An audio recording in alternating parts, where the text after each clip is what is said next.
perde tempo escolhendo a roupa, porque no fim eu sei que vou tirar. Fala tchau pro seu batom na boca e fala oi pra quem te faz pirar. Se você já tá com a mesma sensação, pode vir, desde que eu dou um vulcão.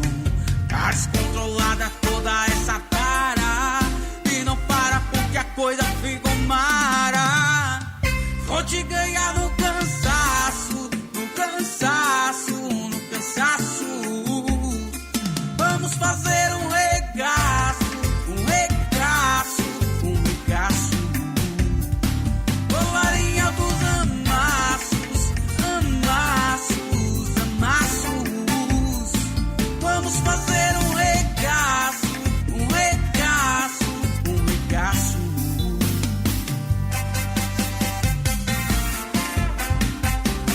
Rafa Gomes, digam no beat. Não perde tempo escolhendo a roupa, porque no fim eu sei que vou tirar. Fala tchau pro seu batom na boca e fala oi pra quem te faz pirar. Se você já tá com a mesma sensação, pode vir, desde que eu tô um vulcão. Tá descontrolada toda essa tara e não para porque a coisa ficou mara. Vou te ganhar no cansaço, no cansaço, no cansaço. Vamos fazer um regaço, um regaço, um regaço.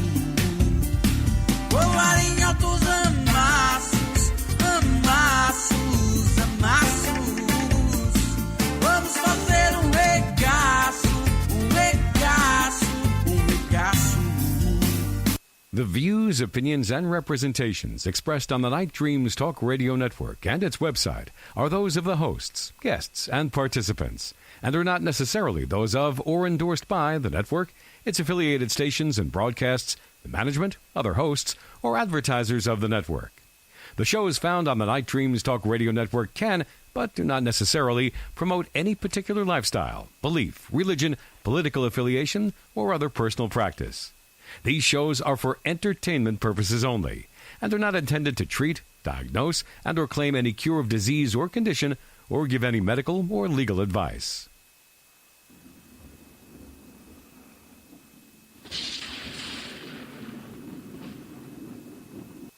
You're listening to my friend Gary Anderson on Night Dreams Talk Radio, the best in paranormal radio.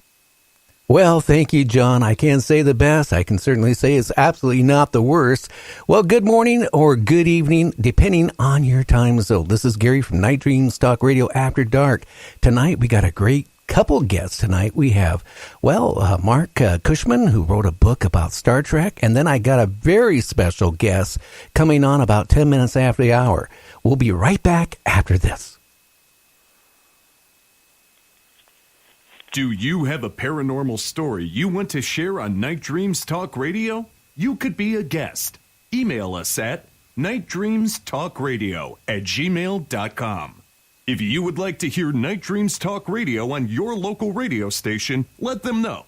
Tell them to check out www.nightdreamstalkradio.com, and thank you. You can advertise your business on Night Dreams Talk Radio, and you will be heard worldwide. Why not contact us at nightdreamstalkradio@gmail.com. You are listening to Night Dreams Talk Radio Network, from our compound to you worldwide, with your host, Gary Anderson. Well, it's the start of the week, and then next thing you know, it's going to be, the end of the week. I'm a little nervous tonight because I got a super bunch of great guests here tonight. Marc Cruhman is our first guest. Now, you might want to get yourself a nice cup of hot Java or a nice hot cocoa. Find a nice easy chair, because tonight we're going to rock. If you're into anything about the original Star Trek, well, you came to the right show tonight. Hey, Marc, how you doing, my friend? Hey, Gary, or Gary, as John Cleese says. I'm doing good. How are you? I don't know. I wish I could pronounce my name the way John does. But, hey, he is a fan of my show, and I found that out almost a year ago. It was a shock. That's pretty neat. Yeah. We all grew up to him. My God, a Monty Python. Oh, yeah. And then, his wife and him running that motel or hotel, which, I love that show. Fawlty Towers. Yeah. I sure wouldn't want to eat anything low in the restaurant. No. No, not unless you want to get sick. As it would run across the floor. Well, why don't you tell my fans a little bit about yourself here tonight? I'm a writer. I'm a director. I'm a historian of television. I've written a bunch of books on what I consider to be pioneering TV series from the 1960s and 70s, like I Spy, which was the first show to put a white and a black actor together in starring status, and got the first black actor to win an Emmy 3 in a row, Bill Cosby. And I did Star Trek, not just one book, but 3. Actually, it's 4 now, but we did 3 on the original series, 1 for each of the broadcast seasons, called These Are the Voyages, Star Trek, the original series. And I started those with Gene Roddenberry a long time ago, but it took me forever to get them done. And the first one came out in 2013, the second in 2014, and third in 2015. And now we're doing Star Trek and Gene Roddenberry in the 1970s, when the TV show became this living entity that is going to outlive all of us. And so I've got those out there. I've done books on Irwin Allen shows because those were pioneering too and opened the door for Star Trek. And I have a book out on Moody Blues. Nobody had ever done a biography on Moody Blues, and I thought it was about time, so I did one of those too. Oh yeah, hey, you're starting to tell everybody your age and my age. I'm younger than you would think. No. I had older sisters, and those older sisters got me turned on to the music of the 60s and a lot of these shows I was watching when I was a kid, not quite in diapers, a little older than that, but Vic's younger than me. He got into Star Trek in the 1970s, and should I not have said his name? He's your special guest, but we'll talk about him later. But no, I was getting nursed and weaned on those shows, and now after many years of writing for television and not liking the shows I was writing for, I started writing books about the shows that I would have loved to have written for.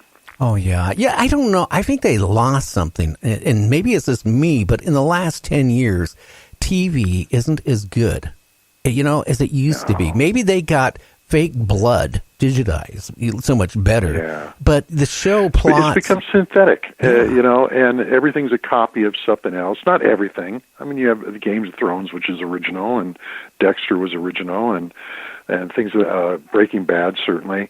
But, Star Trek, the original Star Trek was classic literature in my belief system, and it was the heroes of yesteryear into the future, and talked about what we were all going through during the 60s and even today, but putting it out on other planets so Gene Roddenberry could get around the censors.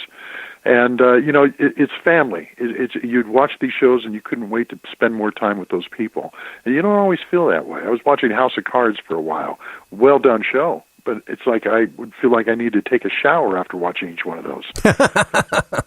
Yeah, I know what you mean. But, Star Trek, at least to me, each show had a meaning to it. And a lot of people didn't realize it. Everything from the Vietnam, from white, black, just a whole bunch of different things. And, I think it was so far ahead of its time.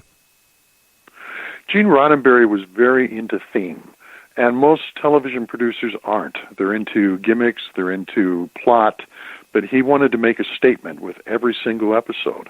And he didn't always knock you over the head with it. Sometimes you'd wake up in the middle of the night after watching one of these things and go, I get it. And I get how that relates to me and to us and to what's going on now.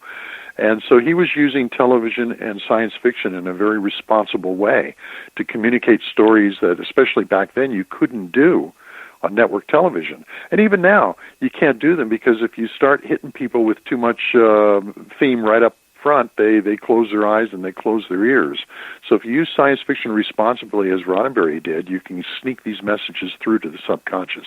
Oh, and it worked. The last time you were on, I don't remember the episode. You probably will, undoubtedly. Where these aliens were half were white, half were black. Mm-hmm. And then the other half on that planet, or the next planet, whatever they were fighting, were white and black, but opposite on the body part.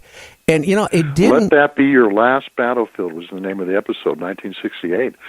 And, he had been trying to do one for a few years called A Portrait of Black and White, where in that, it never got made, so this won't ring a bell unless you've read my book, but they beamed down to a planet that's a parallel of Earth pre-Civil War, except the blacks are the ruling race, and whites are shackled, and they're treated like slaves. And, of course, the landing party gets captured and the whole thing.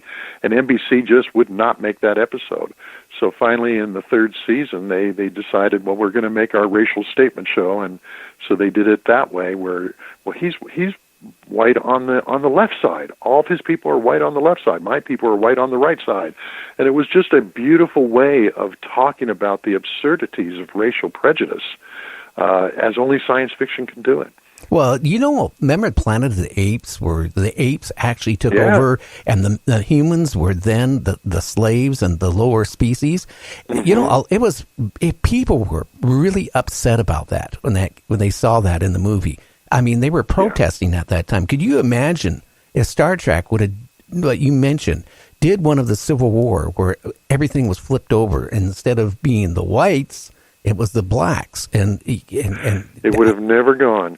And NBC was a very progressive and liberal network. I mean, they were the network that put I Spy on in 1965, and nobody had done that. But they felt that this is stepping over the line. Interesting that you should mention that, because Planet of the Apes came out in '68. Rod Serling did the screenplay, and that episode we just mentioned was from '68. So on Star Trek, they were doing it the only way they could do it on television. On the big screen, they were able to kind of do it in a different way.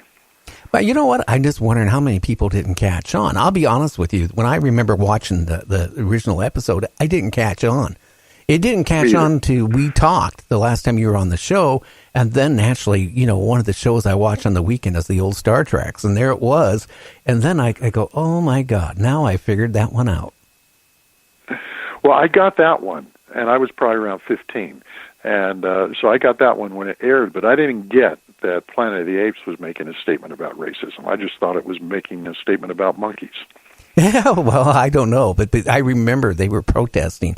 There was even articles that I remember, like in the Seattle Times newspaper at the time. People were upset because they felt like they were being, put down over, apes. Or it was ridiculous why anybody would even consider something like that. Yeah. Well, Serling would, that's for sure. Oh, yeah. And, but he did that with Twilight Zone. And that's what he and Gene Roddenberry both wanted to be modern-day Jonathan Swifts. And Jonathan Swift did it with Gulliver's Travels, because he was making commentary on the English class system and politics in England back in those days, and you couldn't do that. So he created his little fantasy world and did it that way. And so Roddenberry kind of took a page from Jonathan Swift, and so did Rod Serling, and they were able to do their shows, but by taking it into the world of science fiction or into the world of fantasy, as Twilight Zone did, they were able to get past the network censors most of the time, not always. Oh, yeah. That's interesting. Now, I thought Vic was going to be calling in, because I'm hoping I gave him the right number. Well, I can, when you take a break, I can give you his number, and you can try calling him. He'll probably, he's very reliable. But hey, let him take his time. It gives us more time to chat. Okay. Well, we'll go for it. But, one thing, I just still, like Star Trek, still intrigues me. No matter how many times you see it, Mark, you can watch it over and over again. I can't watch Breaking Bad over and over again. I can't watch any other show over and over again. I hate to say it. Rockford Files and Star Trek are the only ones I can seem to want to watch over and over. Yeah, I had the same experience. I really loved watching Breaking Bad and couldn't wait. I do marathons, where you get 10 episodes in a row and watch them. And I thought, well, I want to watch this one a few more times. And then I tried watching it a second time, and it just didn't grab me as much, because with Breaking Bad, it was not knowing what's going to happen that kept you watching. But once you know what was going to happen, once you knew the ending to each episode, I couldn't quite get into it.